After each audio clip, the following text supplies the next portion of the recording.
Radio.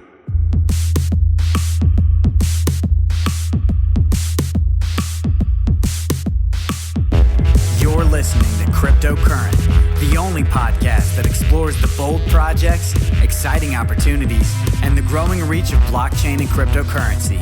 Whether you've got skin in the game or you're just crypto curious, keep an open mind, enjoy the conversation, and stay cryptocurrent. Now here's your host, Richard Carthon.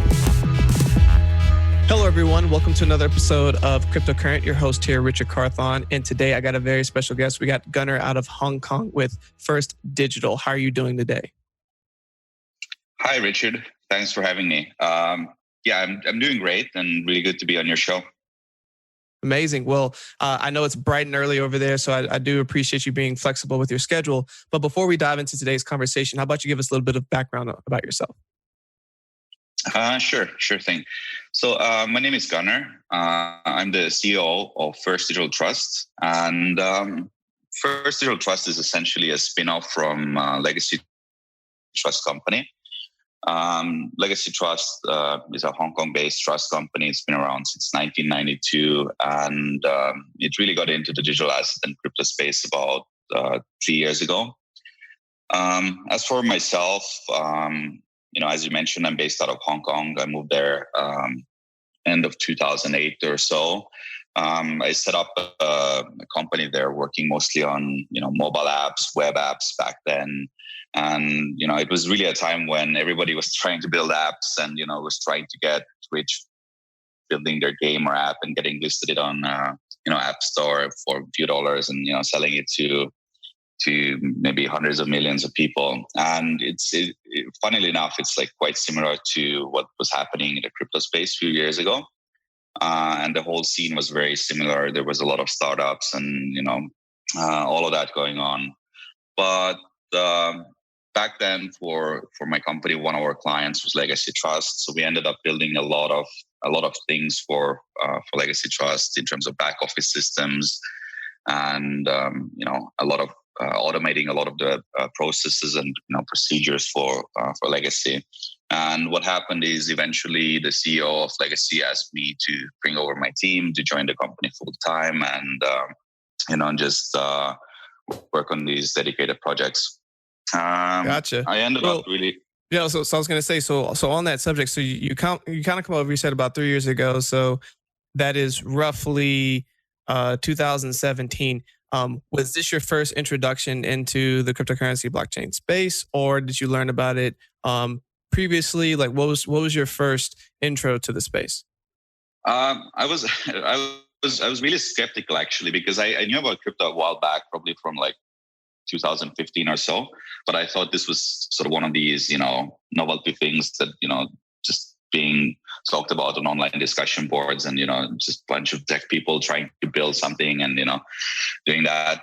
When I really started learning about crypto was about end of 2017, 2018. And that was during the ICO boom when everybody was also trying to build something on top of blockchain and trying to do things. And that's where I started doing research about it. For me, it's like I always do a deep dives into different areas, and I read as much as I could. And then I really started thinking maybe there's actually something to it. It's maybe it's not only a novelty thing. And essentially, what happened and how I actually dragged Legacy Trust into this whole business was after I had done my research, I literally walked into our CEO's office and said, "Hey, I need some time. I need like 6 months. I want to focus on this digital asset space. This is a very sort of new and novel kind of a area, but I think there's issues that we can solve in terms of providing services to these companies in this space." And our CEO is quite open-minded. He said, "Yeah, go ahead." And then that sort of began my journey into the whole crypto area. I started going to the conferences and continued my learning and tried to bring back some of the or learn about pain points and then try to develop products around it. And really, I think in the early days we were really shown as dinosaurs, because we came from a traditional background from a, as a trust company, a financial institution.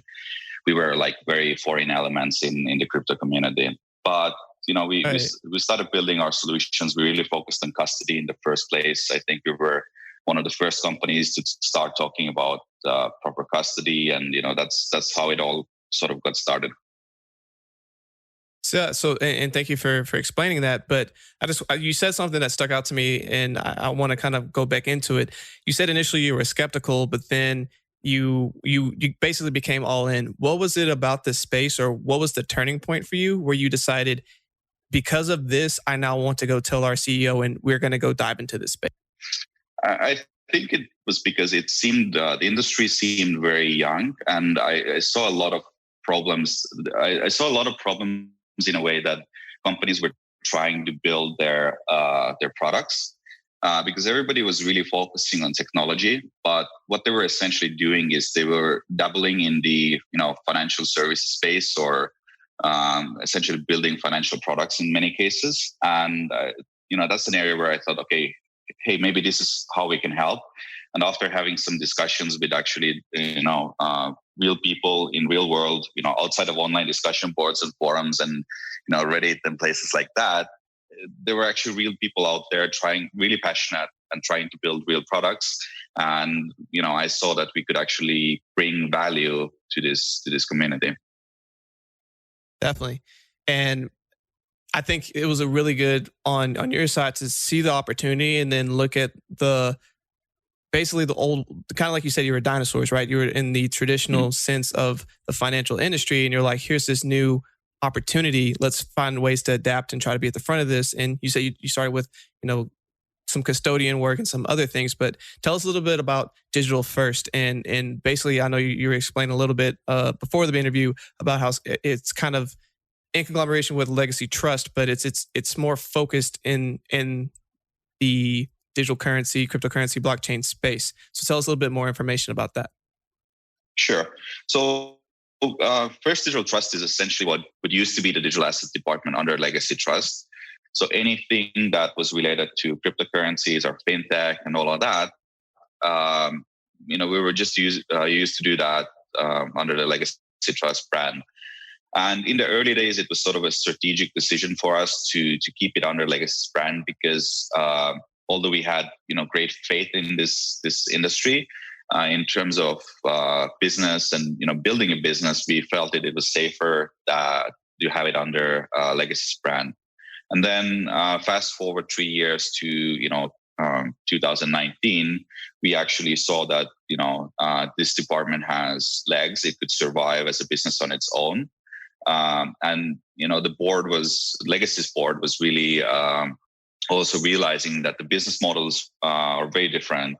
On Legacy Trust side, we've been around since '92, and our business on Legacy side is very traditional. We deal with pensions, retirement, very long-term kind of structures. Our clients tend to be more like private wealth, individual clients.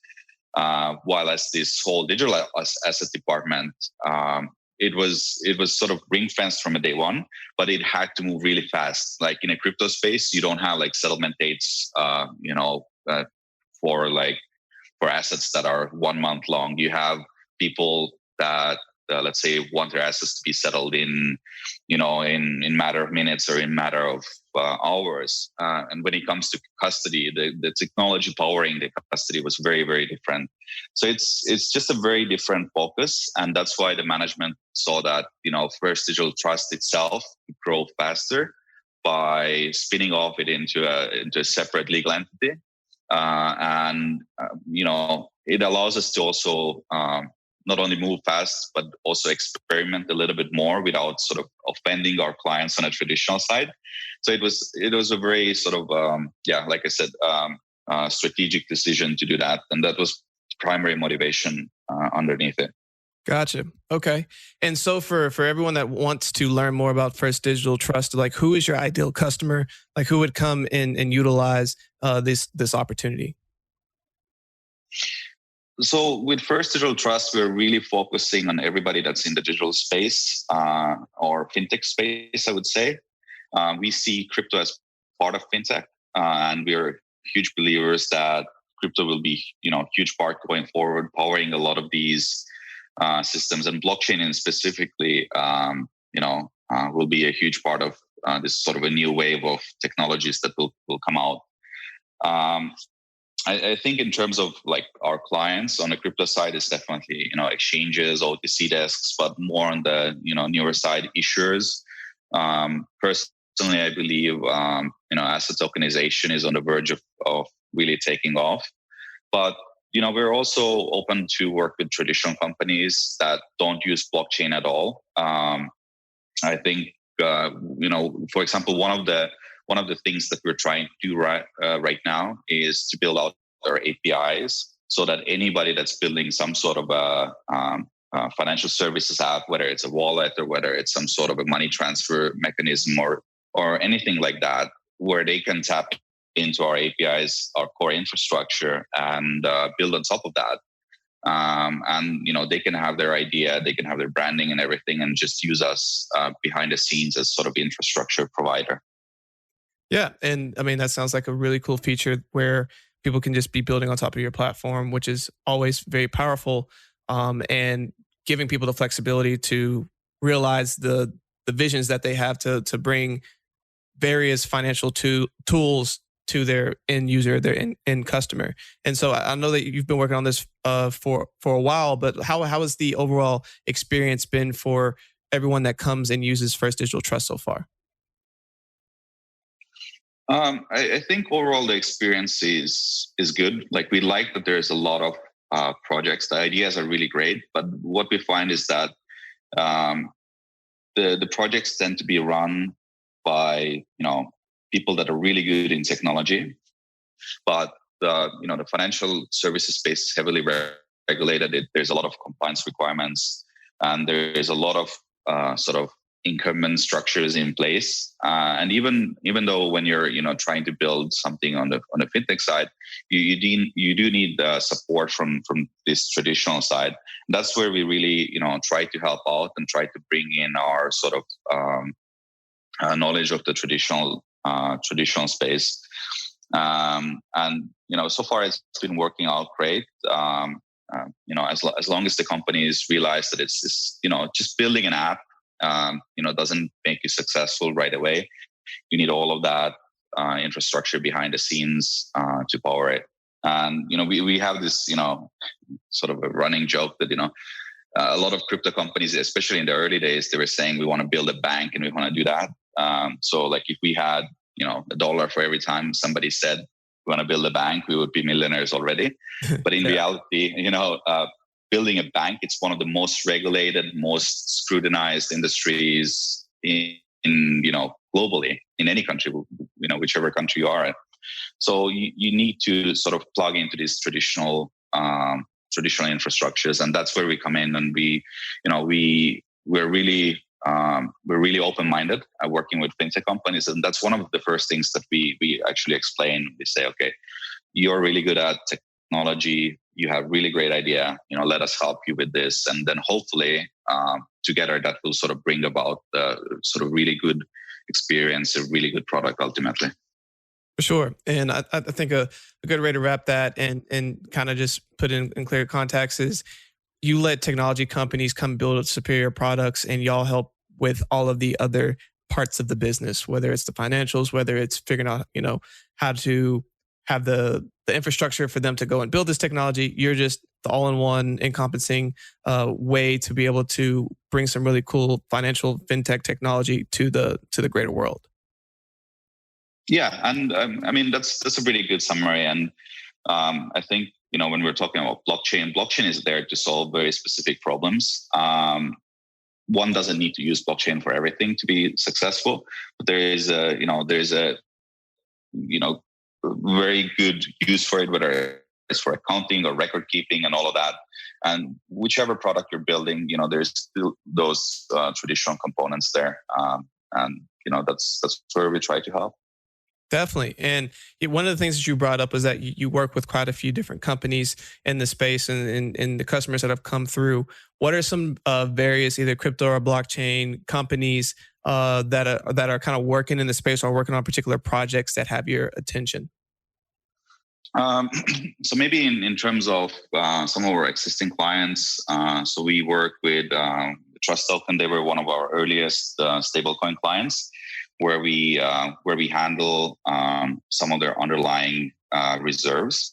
This is a good example to show that, where they're completely in charge of their project and program, and on the technology side, we power the fiat on rails and on ramps and off ramps behind the scenes. And many people actually don't know about that, and they're not aware of that.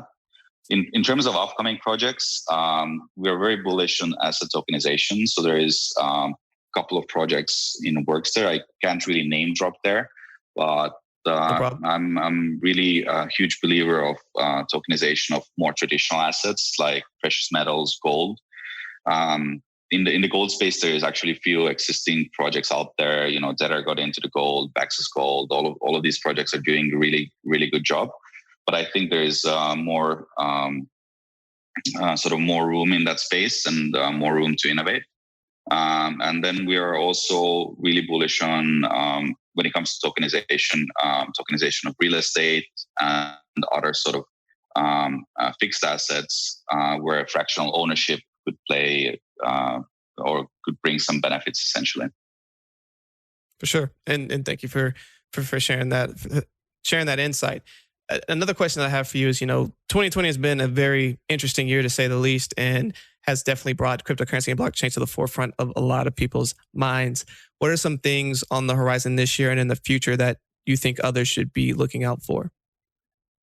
I think, again, the asset tokenization, I think it's on the verge of going mainstream, or maybe not mainstream, but definitely mainstream within our sort of community and within certain space, because all the components are out there already.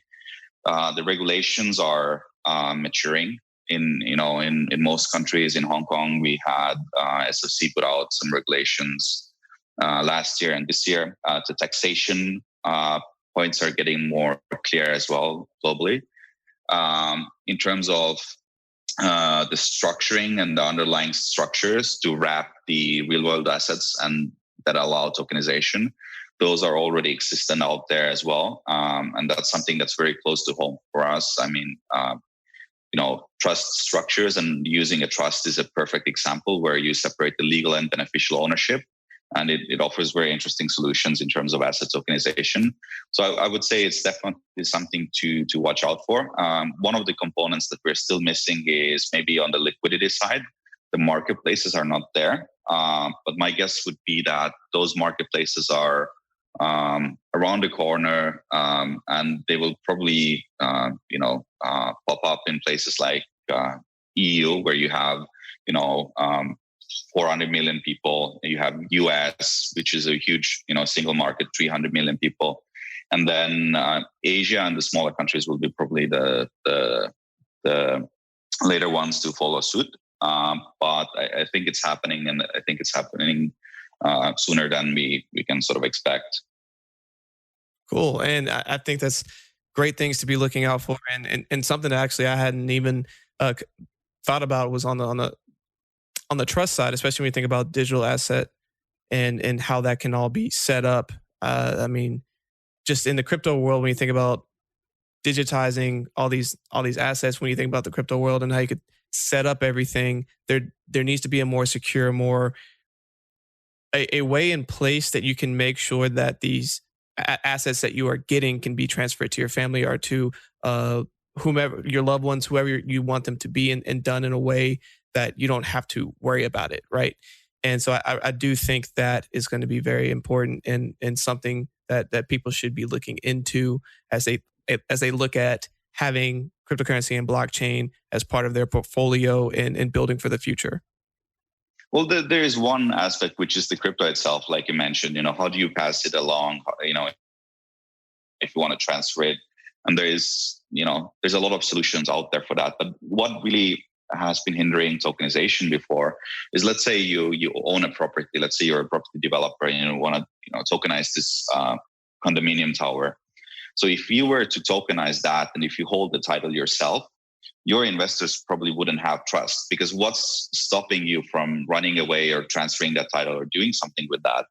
So the perfect way is to separate the legal and beneficial ownership on their underlying asset level, put the property into a trust, then tokenize either the units or tokenize on the trust level, and then the trustees, or for example, First Digital, can provide an additional level of assurance that the person or the entity that's tokenizing the asset, they can't run away with that.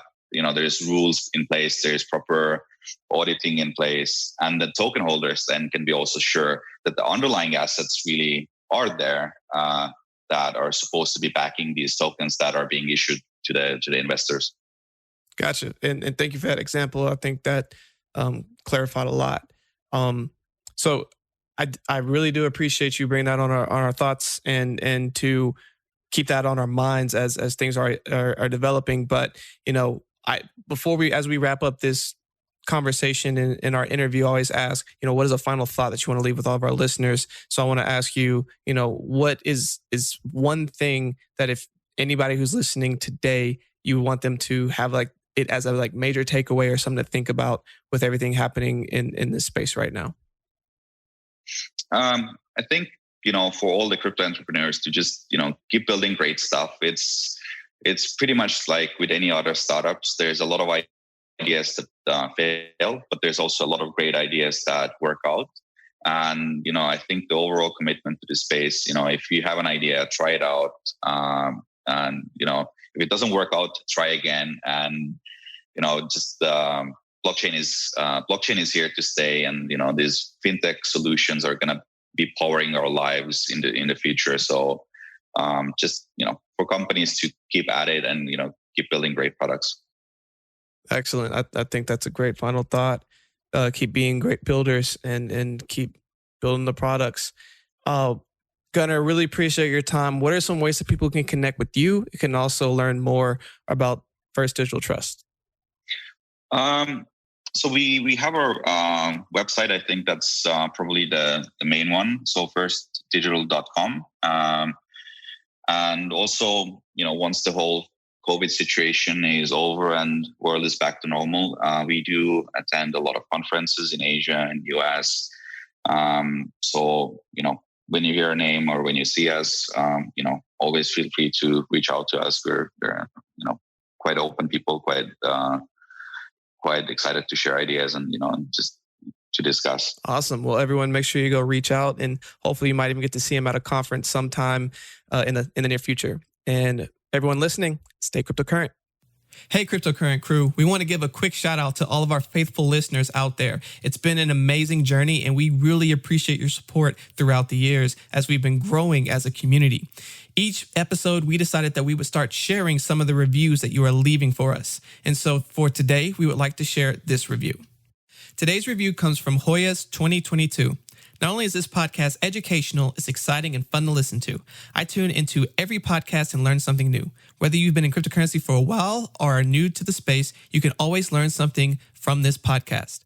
We sincerely appreciate this review and all reviews, and would like to ask that if you are enjoying our show, to please take a quick moment to go and leave a review on our podcast so that hopefully we can be highlighting your review next.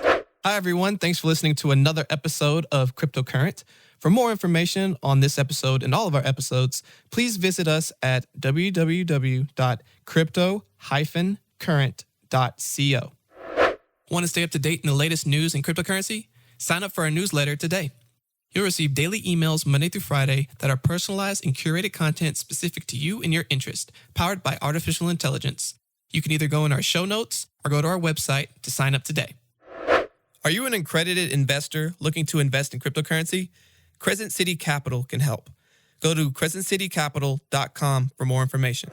If you're finding value in our content, please take 5 minutes to leave a 5-star review and a great comment. Also, please make sure to share this podcast with others. Hello, everyone. I hope you're enjoying the quality of this podcast. I can only thank my amazing producer, Andrew DeRitter, with DeRitter Productions, who has put this together. If you have any podcast, visual, or video needs, please go to DeRitterProductions.com. That's DERITTER Productions.com.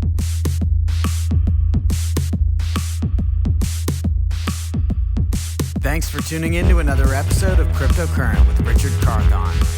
We'll be back with more exciting developments from the world of blockchain and cryptocurrency next week. But until then, stay cryptocurrent.